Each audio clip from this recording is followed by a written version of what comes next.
Well, to start off, we'll let you know a little bit about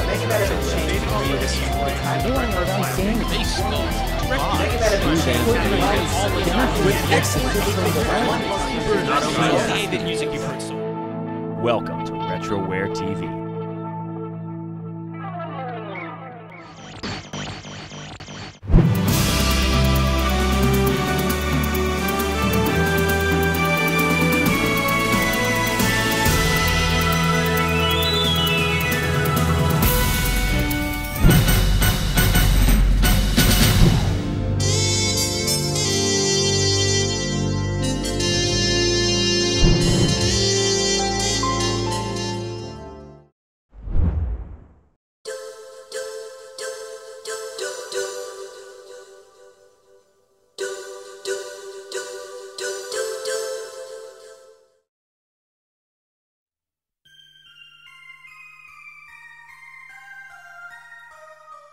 In the long history of adventure video games, the play mechanics have been evolved, altered, and reinvented again and again. Text-based adventure games preceded point-and-click, and the elements of role-playing were added and built upon to create new genres and unique methods of telling a story in the video game medium. Hideo Kojima is a storyteller who creates his stories much as a filmmaker would. The elements of action, mystery, and investigation are the hallmarks of his work. Using the point-and-click elements developed over the years, Kojima, with Snatcher and Policenauts, progressed his interactive cinema genre into something that was both unique and innovative to the video game medium. Policenauts would be his last straight interactive cinema game. It is obvious that Policenauts was a story close to Kojima's heart. Policenauts posters could be seen in Metal Gear Solid, as well as an entire anime sequence lifted from the game. The series references to Tokugawa Industries, the use of artificial blood and skin discoloration, as well as discussion of Foxhound and the character Meryl were all borrowed first from Policenauts and used in the Metal Gear Solid series. Even Metal Gear Acid for the Sony PSP featured playing cards showing some main figures from the Policenauts game. It was such a loved project that not only did the game's characters and stories make appearances and elements and references within future Kojima games, but the story setting itself was the very groundwork of a fantastical dream held by Kojima for his own personal life. During an interview with Hideo Kojima in the Japanese retro gaming program Game Center CX, he gave some insight into how the story behind Policenauts was an occupational dream he held close to his heart. 僕はその小説家になりたかったりですね、映画監督になりたかったんですけども、なかなかそんな美味しい仕事はなくてですね、どうしようかなと悶々としてた。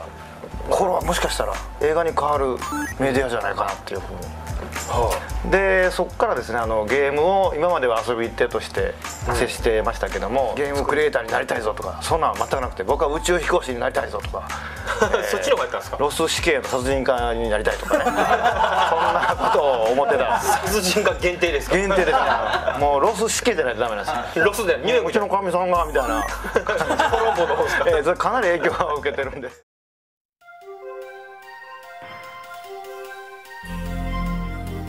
We have looked at the history and background of this interactive and classic game, but what about gameplay and the experience of using the interface? To begin, Policenauts is definitely not a game for everyone. The game is a linear and most often a passive experience. To many gamers, this could be considered slow and boring. For those willing to accept a different kind of game, the story and depth of the gaming environment will not disappoint. Policenauts is less of a video game and more of a new way of watching a movie. Right from the introduction, where a female voice welcomes you to the game, she presents the game as a show that should be viewed and enjoyed. Policenauts is the perfect blend of a novel and a film. The enjoyment of watching a well-crafted story with appealing visuals is mixed with the detail and involvement that one experiences only when reading a good book. It's like experiencing a great novel and watching its film adaptation all at the same time. But along with these elements, there are sporadic action sequences and puzzles to divide the narrative's flow. The game has a prologue, an epilogue, and 7 main acts. The first few acts are quite extensive, as later acts move faster and include singular scenes and scenarios that propel the storyline to its climax and the main story revelations. Just as the Policenauts trailer boasts, this is truly the next generation of Snatcher. Thanks to the added capabilities of the PlayStation when compared to the Sega CD, The menu interface has been improved and become more tactile and open-ended than the simple text menus that limit the interactivity in Snatcher. In essence, you can never interact with the visuals of Snatcher other than the simple 9-box grid of the shooting scenes within the game. But with Policenauts, all interactions begin by simply moving the arrow cursor over objects in the playfield, allowing you, Jonathan Ingram, the ability to look, talk, move, and interact. Progressing through the story involves advancing through the various conversation and investigation trees within the interactive menus. This also involves clicking on the proper areas of the screen and investigating objects that are relevant to the storyline. In 1994, when Policenauts was first released, the internet was still a new medium, and while it is hard to think of a time before high-speed access and wireless hotspots, the mid-90s was a time when everything was dial-up and the overall visual and interactive language of web surfing was still being developed. Because of this, the point-and-click logic may seem somewhat antiquated and limited. There are no hotspots on screen or indications of which conversations have been wrapped up, allowing the player to move forward in the selections. Current adventure games like Phoenix Wright have advanced the adventure genre by providing check marks next to conversations that have been completed, as well as allowing you to quickly advance through the conversations that have already been read. Policenauts requires the player to often go back to the same topics over and over again in order to learn new information. For players interested in moving forward quickly and avoiding rereading, this can occasionally become tedious. But the story is clear and the plot is engaging, so knowing what to discuss and investigate next is relatively apparent to players who are paying close attention. That being said, paying attention in Policenauts is not a problem. The story is engaging, and much like Snatcher, those who take the time to fully explore, investigate all areas, and have all conversations will be rewarded with a rich environment that, unlike a movie, you can really feel a part of. Also, much like Snatcher, Hideo Kojima has provided the player some nefarious and perverted abilities. Jonathan Ingram is able to be as much of a dog as you want him to be, even if it is only limited to repeatedly being able to touch almost every female character's breasts and make lewd comments about their appearances. There is no doubt that thanks to Policenauts.net, the translation has stayed true to the same intentions while maintaining the same innuendos of the Japanese version. Between subject matter, violence, sexuality, and coarse language, nothing is left off the table or overly westernized by censorship. Mark Laidlaw and the rest of the translation project have done so well that the localization is in no way forced or awkward. The cadence, vernacular, and intention of the language is fluid and just about as perfect as can be expected. You will never think that you're experiencing a fan translation. I can't imagine a translation being any more official than this one already is. One of the only comments I have is that because of the limitations of a fan translation, we are not able to hear the voice in English. But really, because of the superb Japanese voice acting, it's actually better to hear the original vocal inflections when mixed with the English subtitles. One criticism I have is that when reading dialogue on screen, we are simply given a box to the left of the text indicating the character's name. When reading quickly, it is easy to mix up who is speaking in certain moments. Konami could have added small character icons which would have made it easier to keep track of the conversation. But this limitation is still very small and not detrimental to the gameplay.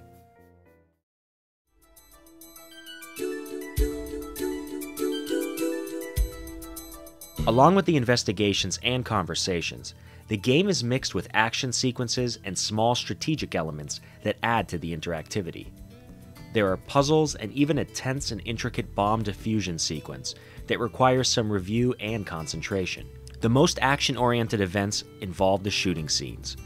Just as Snatcher added a shooting range in the Junker headquarters building, the Beyond Coast Police Department also had its own, more involved and complex shooting range.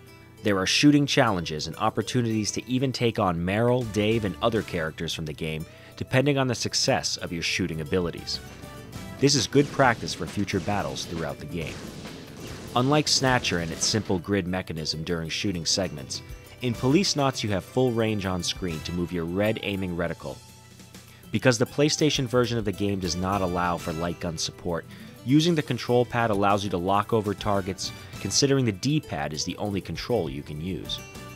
You must reload your weapon as well. For Policenauts, I cannot emphasize enough the value of investing in the PlayStation mouse. Not only does it simplify the point-and-click interface, but it allows for an infinitely more accurate shooting ability. My only advice is to use the control pad during some more elaborate puzzle-solving moments, where the loose movement of the mouse cursor can affect your outcome. All in all, using the mouse is actually very responsive and natural, and after all the years of using Macs and PCs, the simple one-button point-and-click style of gameplay becomes very easy to understand. When playing with a mouse, Policenauts becomes a game you can play with one hand and one button. Thanks to a control option menu and an auto-save feature, Policenauts can truly be an enjoyable, if albeit passive, gameplay experience. My biggest fear when playing Policenauts for the first time was that the experience I waited 15 years to have would end far too quickly. I am happy to say that while Snatcher can take 6 hours to complete, Policenauts can be finished within a range of 8 to 11 hours, and while that can still be considered short, and replaying a film-styled game may not be something you would want to do again right away, the story is so engaging and rich with detail that sitting down and playing through this title every year or so would not be out of the question. There is no doubt that with the advances and changes with how people interact with the mouse, and with the added elements that games like Phoenix Wright have contributed to the adventure game platform, Policenauts could benefit from a full restoration, improving upon the video capabilities of the original PlayStation, and advancing the point-and-click interactivity issues that can age this game to so many of today's players. In fact, all non-anime game artwork was originated in a high-resolution format and downscaled to fit the PlayStation's graphical limitations. This would lend itself easily to a new version of the game. The original images are also available for viewing in the Policenauts Visual Databook. Please stay tuned for the conclusion of Retroware TV's look at Policenauts. We will have a conversation with some of the translation team and provide backstory to this extensive and revolutionary undertaking that has allowed English-speaking gamers the ability to experience a truly remarkable game for the first time. We will have one last look at the Hideo Kojima masterpiece and the group of dedicated fans who took time from their lives to make an English version, becoming part of the game's history. Please check back to RetrowareTV.com for Part 3 of Policenauts, a video game odyssey.